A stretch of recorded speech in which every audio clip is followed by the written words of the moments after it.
अब मुंगेर सीट की बात करते हैं। मुंगेर, नीतीश कुमार की प्रतिष्ठा वहाँ पर, नीतीश कुमार के सबसे खास चहेते ललन सिंह वहाँ से चुनावी मैदान में। ललन सिंह जो हैं वो जदयू के राष्ट्रीय अध्यक्ष रह चुके हैं। पिछले बार जब 19 में सरकार बनी तो केंद्रीय मंत्री बनते बनते रह गए, फिर आरसीपी ने कुछ खेल कर दिया, फिर नहीं बन पाए। फिर ललन सिंह ही वो मेन सूत्रधार थे जिन्होंने एनडीए से नीतीश कुमार को बाहर किया, अलग किया, और फिर से महागठबंधन की बिहार में सरकार 17 महीने की बनाई।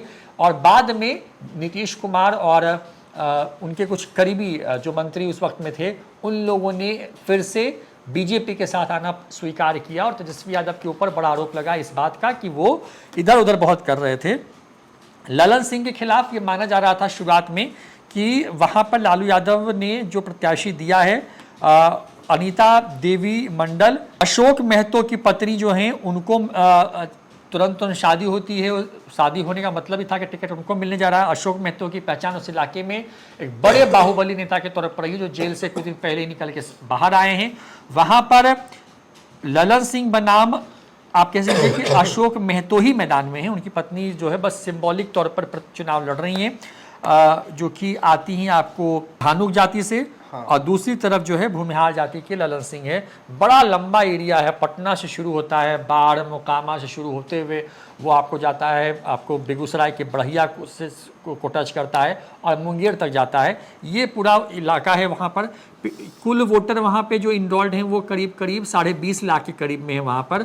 और पिछले बार जो वहाँ पे वोटिंग हुई, जो वोटिंग परसेंटेज था वो 14 के मुकाबले करीब 0.25% ज़्यादा वोटिंग हुई थी।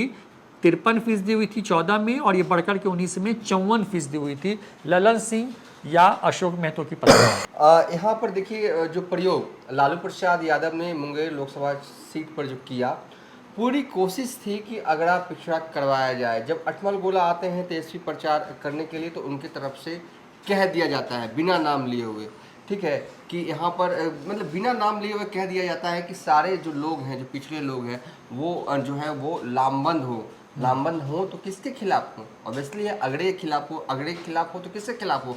तो वो भूमियार के खिलाफ हो। नाम नहीं लिया गया, भूमियार शब्द का इस्तेमाल नहीं किया गया, लेकिन सीधे लामबंदी की बात जो है वो तेजस्वी यादव की तरफ से किया जो है वो गया। लालू यादव शुरू से ही चाहते थे, देखिए मुंगेर में ललन सिंह को टक्कर देना वैसे भी बहुत मुश्किल काम था, क्योंकि बहुत ही स्ट्रॉन्ग जोन में, इसलिए नहीं कि वो नीतीश कुमार के करीबी, इसलिए काम करने वाले सांसद के रूप में ललन सिंह जाने जाते हैं। कड़क मिजाज के हैं, किसी से छुपा हुआ नहीं। कई बार हमने देखा भी है, जो है वो कहते हैं ना कि बिहारी भाषा में खर खर बोलने वाले, डांट कर बोलने वाले और डांट कर काम करवाने वाले नेता के तौर पर भी उनकी पहचान है। तो सांसद शुद्ध रूप से जो है वो बढ़िया सांसद हैं वो। अगर किसी अधिकारी को, ललन सिंह को छोड़िए, ललन सिंह किसी करीबी ने भी अगर फोन कर दिया ना तो सिर्फ अधिकारी की हिम्मत नहीं है कि वो काम ना करवाए, 10 काम छोड़ के पहले ललन सिंह के काम में लग जाएगा, क्योंकि ये खौफ, क्योंकि वो अधिकारी भी जानता होगा कि अच्छा ये नीतीश कुमार का करीबी आदमी है, इनका काम नहीं किया तो सही में गड़बड़ ना हो जाए। तो ये खौफ, ये रुतबा ललन सिंह ने अपने लिए मुंगेर लोकसभा क्षेत्र में बनाया है। लेकिन लालू यादव जानते हैं अगर इनको बीट करना है ना तो खेल तो अगड़ा पिछड़ा का करवाना ही होगा। लालू यादव ने एक ऐसे उम्मीदवार को लेके आए, सबसे पहले मिलने के लिए जो है वो अशोक महतो नवादा के लिए जाते हैं कि मुझे नवादा सीट दिलवा दीजिए। उनमें जो एक करीबी लोगों ने बताया था कि लालू यादव के पास जो है वो अशोक महतो जाते हैं, तो वो कहते हैं कि वो नवादा लड़ेंगे, लेकिन लालू यादव की तरफ से कहा जाता है कि आप मुंगेर लड़िए, और एक शर्त और डाल दी जाती है कि आप शादी कीजिए। तब जो है अशोक महतो आनंद फानंद में शादी करते हैं अनीता देवी से, और उन्हें सिंबल मिलता है और चुनाव लड़ते हैं। इस बीच पूरी घटनाक्रम और पूरी चुनावी प्रचार के बीच होता यह है कि अनंत सिंह बाहर आते हैं। तब कहा जा रहा था कि क्या मोकामा में ललन सिंह कमज़ोर हो रहे हैं, क्या जिताने के लिए आ रहे हैं क्या अनंत सिंह, क्या मतलब कि कुछ कांटे की टक्कर दे पा रहे हैं क्या? ऐसे उसी कई तरह की बातें जो है वहाँ के लोगों के बीच में थी। खैर जो भी हो, अनंत सिंह बाहर आए हैं और इसका बहुत फ़ायदा, भरपूर फ़ायदा ललन सिंह को मिलने जा रहा है मुंगेर में। वैसे भी देखिए अनंत सिंह सबके हैं, जब से वो रिहा हुए हैं नदमा गांव में ही जमे हुए हैं, उनका नदमा गांव में जमे हुए हैं। 20 साल बाद अपने गांव गए और सुबह निकलते हैं 7 बजे एग्जैक्ट वो निकल जाते हैं और देर शाम तक लौटते हैं। और करते क्या है, इलाके के जो भी गांव हैं सीधे चले जाना, उनसे बात करना, बैठना, नाश्ता पानी चाय सब करना, दिन भर अनंत सिंह यही कर रहे हैं। और इलाके की अगर बात करें, ठीक है, तो अनंत सिंह ने अपना काम कर दिया। पिछली बार ठीक है, जब लड़ रहे थे मुंगेर, तो मोकामा विधानसभा क्षेत्र में लीड नहीं था इनको ललन सिंह, लेकिन इस बार ऐसा नहीं होगा। जब आप निकालेंगे विधानसभा भाई, जब नतीजे आएंगे तो ये जरूर दिखेगा।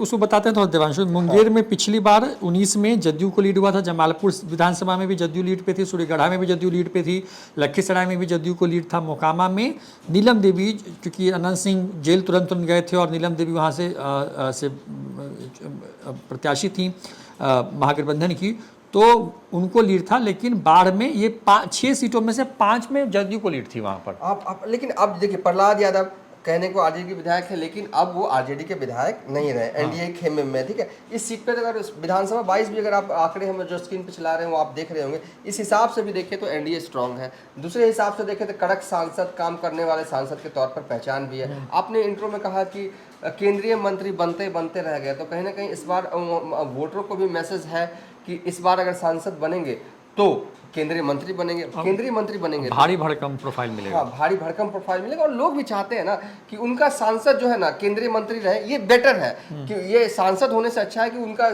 सांसद प्लस केंद्रीय मंत्री, इससे कहीं ना कहीं क्षेत्र को कुछ ना कुछ तो फायदा जो है वो केंद्रीय मंत्री दिलवा ही देता है और दिलवा सकता है, नहीं तो ठीक है। तो बहुत स्ट्रांग जोन में है और नीतीश कुमार भी चाहते हैं कि ललन सिंह जीते, और जीते ही नहीं मतलब कि हाई मार्जिन से जीते। चाहते तो ये होंगे कि बिहार में सबसे ज़्यादा वोट से ललन सिंह ही जीते। और इस बार जाने अनजाने ही सही माहौल जो है, हाँ लालू यादव ने प्रयोग ये कि मुंगेर में अगड़ा पिछड़ा हो। तो जो हमारे पास सूचना आ रही है कि कुछ सीटों पर ये खेल में कामयाब होते हुए दिख भी रहे, लेकिन फिर भी जीतेंगे ललन सिंह। और जाने अनजाने एक चीज़ और हम बता दें कि इस लोकसभा क्षेत्र में ललन सिंह का जो मुकाबला महिलाओं से ही होता रहा है।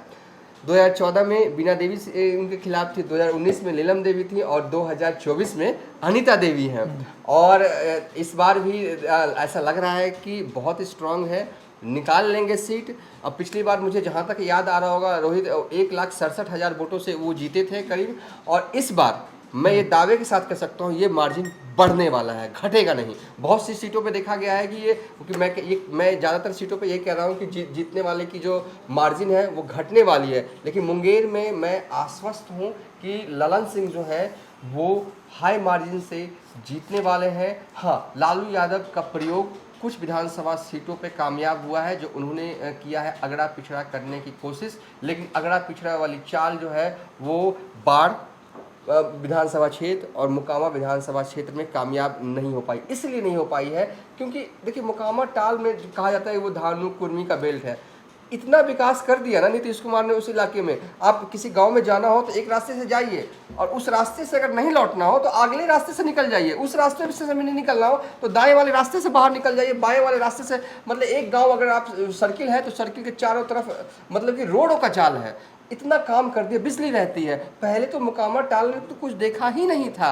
अगर आपको पटना से जाना होता था मोकामा टाल तो एक दिन में अपनी गांव की यात्रा कर सकते थे। आप सुबह में निकलिए, अभी पहुंच जाइएगा गांव, और फिर मन करे तो पटना लौट आइए, फिर मन करे ना गांव जाना फिर चले जाइए। तो विकास का जाल जो है वो नीतीश कुमार ने बिछाया है। उस जाल का भी फायदा जो है वो ललन सिंह को होगा। तो बहुत सारे पॉइंट्स हैं जो फेवर में जा रहे हैं इस बार ललन सिंह के लिए। तो देखिए, ललन सिंह पिछली बार जो वोटिंग परसेंटेज था लगभग इस बार भी उसी वोटिंग परसेंटेज के आसपास में है।